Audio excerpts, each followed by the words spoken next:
Update. My boss just reacted to my message asking for a raise with haha. Original post. I posted here a while ago asking if having a salary of $13,000 a month in local currency, about $224 USD as a software developer, was enough. I'm a graduating student, and this company hired me after my internship. When I accepted the role, I expected to do the same tasks I did during my internship, so I thought the pay was fair. But then they assigned me more complex tasks, like creating a payroll system, which required studying thousands of lines of code, hundreds of tables, and understanding the entire process from scratch. Keep in mind, it's just me and my senior on the team. I took it as a challenge and slowly started to enjoy it, but now I feel like the minimum salary isn't enough since I'm handling multiple projects, and my responsibilities have significantly increased. Today I finally got the courage to message my boss and ask if a raise was possible. I was polite, simply asking if it could be considered, and explaining why I felt I deserved it. She just reacted with a haha, and even sent a smiling face with heart eyes emoji. I don't know if it was sarcastic, but I was only asking a simple yes or no question. I didn't even mention a specific amount. Now I feel like I'm being treated unfairly. As much as I want to leave immediately, I still need the income. But this experience has really motivated me to start looking for another job as soon as possible. Now for the top advice before reading the update. Your boss is deflecting the conversation at hand. $13K, as you're already aware, is too low, especially as starting salary. Immediately drop your job as your priority in life and prioritize getting a job that knows your worth. I didn't see it that way, but that makes sense. And yeah, I know it's way too low, haha. I can't leave immediately since I'm still studying and supporting myself, but I'm already applying for other jobs, just looking for a company that accepts graduating students. Start applying for backup options. If you get accepted or receive multiple offers, present them to your boss and see if they can match them. If not, you're ready to move on since you already have a standing offer. Make sure you have leverage. That was actually my initial plan, to secure an offer before asking for a raise, since I still enjoy the work and the setup I have here. But I just wanted to take a shot at asking tonight. I guess her response was a sign that I should walk away once I find a backup. It's kind of sad, because I really love my work here despite the low salary. Thank you for the advice. Bad idea. Even if your company matches the offer, do not accept it. Leave and move on. If you stay, they will eventually fire you. It's very unprofessional to tell your company that you have another offer and that you'll only stay if they match it. Your boss and HR are not kids. They are cunning. This isn't a game. I was a fresh graduate, and a company once offered me $15,000 to basically be their entire IT department. This was almost 8 years ago. Luckily, I had a friend with experience who advised me to look elsewhere. $13K is laughable considering the workload they've assigned you. Yeah, that's what others told me too, when I posted on a subreddit last time. Thanks for slapping me with reality again. I'm feeling motivated to start applying again tonight. Now for the update.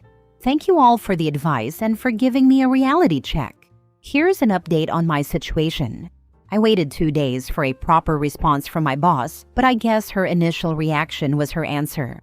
Regardless, I had already planned to resign and was just looking for another job to transition into. Just a day after posting this, I was able to quickly land an international client from an online job, who is paying me 4 times my monthly salary.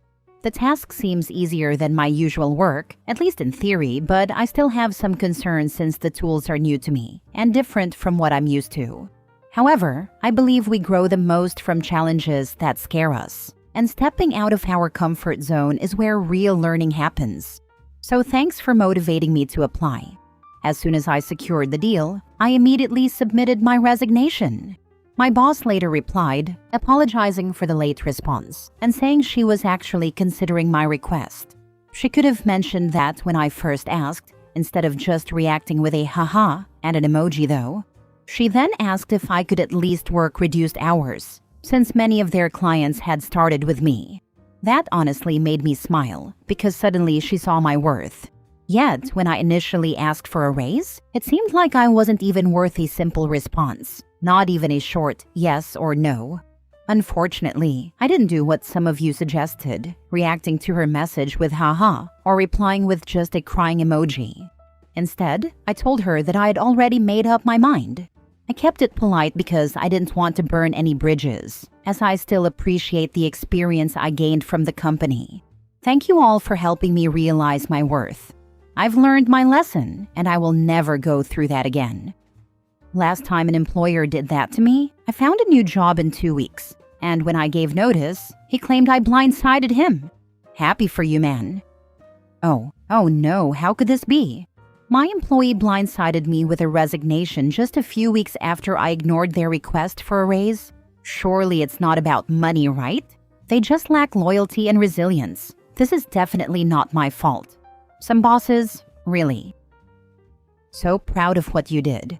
That's the right approach. Keep it professional. Even though what your boss did was unprofessional, just reacting with a haha to your message.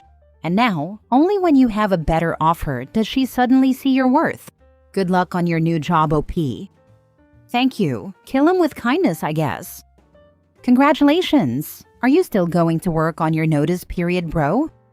Surprisingly, they're not asking me to keep working. I just told them I would hand over the files and work I have, and I'm good to go. I also don't have a contract, so I don't think I'm obligated to. Second story. Update. Me, 39 female, with my 44 male depressed colleague, accused me of bullying him. Original post. I manage a team of 12 people, and last year, a 13th member was added when other managers refused to deal with him any longer. He has been diagnosed with depression and generalized anxiety disorder. He is morbidly obese and suffers from musculoskeletal problems related to obesity and diabetes. When they assigned him to me, it was because I had successfully helped other employees with mental health challenges. I was happy to take him on, believing I could support him. We made some progress, steadily increasing his level of work. While his performance never reached an acceptable standard, I made accommodations to relieve pressure, hoping this would lead to sustained long-term improvement.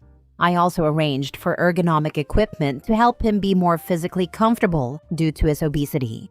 I genuinely felt we were making progress. Unfortunately, he committed a serious security breach by sending out personal information to someone who was not legally entitled to have it. As a result, I had to place him on formal disciplinary action. Since then, he has been on sick leave for over 3 months. He is now subject to attendance management procedures and has reached out to a local mental health group, claiming that I have bullied and harassed him. According to him, this has made it impossible for him to return to work. I have documented evidence proving that this is not true. When he was informed that he needed to be moved away from me for health and safety reasons, he became very distressed and insisted on staying under my supervision for mental health reasons. I also have signed documentation where he states that I am supportive and that he does not want the reasonable accommodations I have offered, such as shorter work days, fewer work days, and longer breaks. I now have a meeting with him and his support workers from the mental health group, and I have no idea how to handle it. How do I approach this? I can prove that he is lying, and I know he has a pattern of lying to get himself out of trouble. I am not worried about my bosses, as they are well aware that this is an utterly unfounded allegation. My main concern is that he is completely unsuited for the job, and because he refuses to acknowledge any responsibility for his mistakes, it is impossible to correct his performance. Now for the top advice before reading the crazy update. Let HR handle it. I have spoken with our internal HR, but they are terrified that any accusations of bullying someone with mental health problems could be problematic since it's a hot topic at the moment. I have referred him for internal counseling, and he has repeatedly confirmed that he has taken up this service. My concern is that this meeting is not an internal one. It is with representatives from a mental health advocacy group. I don't know how to respectfully state that he is lying without sounding like a bully. To be clear, his lies aren't malicious, and I don't believe this one is either. He says things to solve an immediate problem. In this case, he needs to justify his extended sick leave, and admitting it is due to his own actions is too overwhelming. So instead, I am being bullied shifts the responsibility away from him. The reality is that he has control over his situation, but he is so used to portraying himself as a victim that he refuses to acknowledge the truth. Judging from your explanation, it sounds like you have an understanding and empathetic attitude toward this person and the situation. That attitude, along with the documentation you have regarding the accommodations you've offered, should go a long way in your defense. What exactly is he accusing you of? I'm not a professional in this area, but I have extensive experience working with people with mental health challenges in social work/education settings. He believes that by pointing out his security breach and substandard level of work, I have bullied him.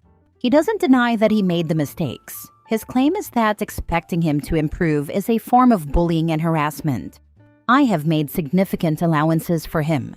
Other employees are expected to handle approximately 16 cases per day, accurately.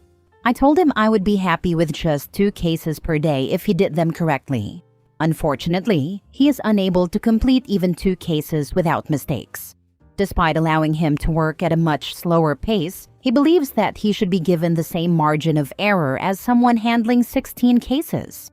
Because I expect him to complete 2 cases with 0 errors, while others handling 16 cases have some allowance for minor mistakes, he feels that he is being unfairly targeted.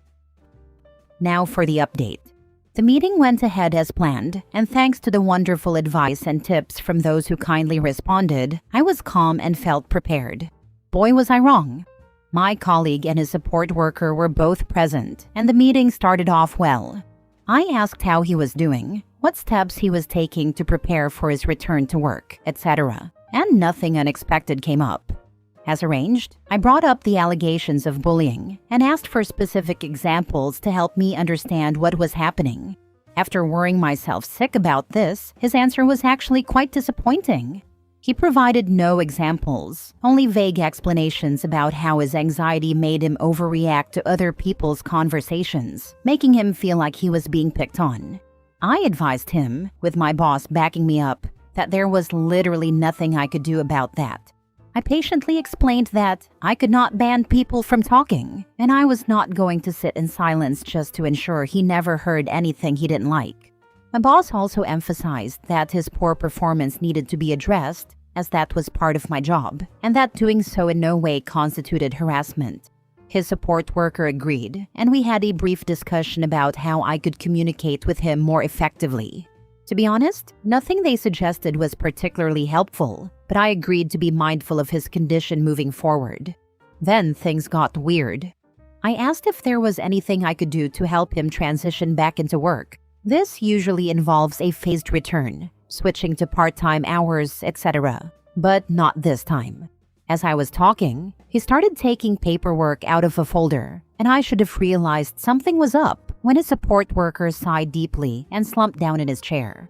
My colleague requested that he be allowed to bring an emotional support animal to work with him, namely, a support cat. We're in the UK, and this is not the norm, so I was a bit surprised. He hadn't settled on a breed yet, but was torn between an Abyssinian or a Siamese. I thought that pointing out some obvious difficulties with this idea might make him realize how inappropriate it was. For example, I reminded him that we already have a guide dog in the building for a partially sighted colleague. His name is Rufus, and he is by far the most popular being in the office, the dog, not the human. I explained that introducing a cat might cause issues. He responded by telling me that it was illegal to discriminate by favoring one disability over another, and that if a blind person could have a guide dog, then a depressed person should be allowed to have a cat. I moved on from this clearly idiotic point and asked how a cat would react to being placed in a pet carrier twice a day to travel to and from work. He confidently replied that he would train the cat. At this point, my boss became very agitated and demanded, "How the heck do you train a cat?" Not to be deterred, my colleague stated that in the worst-case scenario, he would leave the cat at work overnight and only take it home on weekends.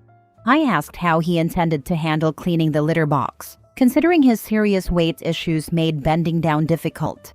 He proudly presented me with a spreadsheet he had created, complete with a team rotation for feeding the cat and cleaning up after it. He had even costed out the expenses for food, insurance, and the actual cost of the cat. The spreadsheet included an expected donation from each team member based on how he perceived their financial circumstances. I was expected to contribute the most since I am single, earn more, and have no dependent children. The spreadsheet was quite impressive, color-coded and everything. I politely said no. He then insisted that the company should pay for the cat, arguing that it would be a legitimate business expense to accommodate his disability. At this point, I realized my boss was still muttering, "How the heck do you train a cat?" while the support worker was shaking his head and quietly saying, "I told you not to do this." So, I made a unilateral decision on behalf of the company and firmly stated that we would not be buying any cats, nor would we be cleaning up after any cats, because we would not be permitting any cats on the premises. He was not happy.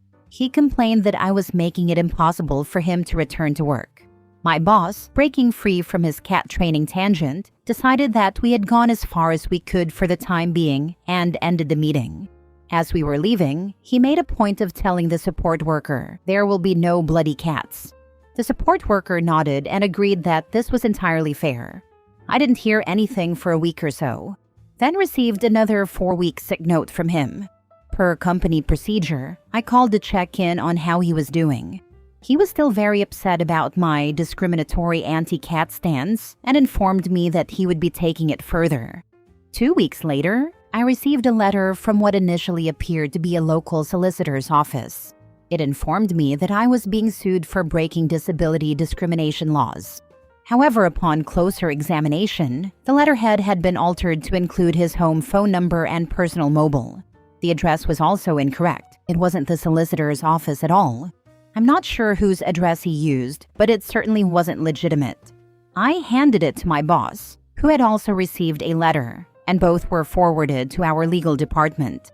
I was advised to have no further contact with him. Shortly afterward, the legal team confirmed that his contract had been terminated with immediate effect. I am honestly stunned at how this all played out. I half expected him to be let go due to excessive absences and his unwillingness to improve his performance, but I never imagined it would end like this. It's both hilarious and sad. Thank you so much to everyone who helped me prepare for the meeting. Your advice and support meant the world to me. I love how far removed from reality this guy is. I'll bring a cat as a support animal. How are you going to clean up after it? Or feed it? You guys are going to do it. Yeah, no. And buy the cat as a business expense. And a purebred cat, no less. Do you know how much those specific breeds of cats can cost? At least $2,500, depending on the breeder and the cat's lineage. Breeding cats is no joke, and that's just the starting figure. I love how this guy specifically wanted a purebred cat. Not just any cat, but an Abyssinian or a Siamese. This guy is Delulu. Also, those breeds are noisy AF. Let's just say they make their presence known loudly. Sounds perfect for a quiet office setting. Side note, I'm a vet tech, which is why I know about cat prices. One of my cats is a ragdoll from a breeder. She flunked out and wasn't up to snuff for the breeder to use in their line, but they didn't realize that until she was almost a year old. They didn't want to just sell or give her to just anyone. So I ended up with her free of charge, but I saw the pricing for what she would have sold for. Yikes. I can't stop laughing at the boss who got so caught up on a training a cat tangent and just zoned out. He's now forging letters from lawyers. This is serious misconduct. We need to let him go. Okay, whatever. But how the hell do you train a cat?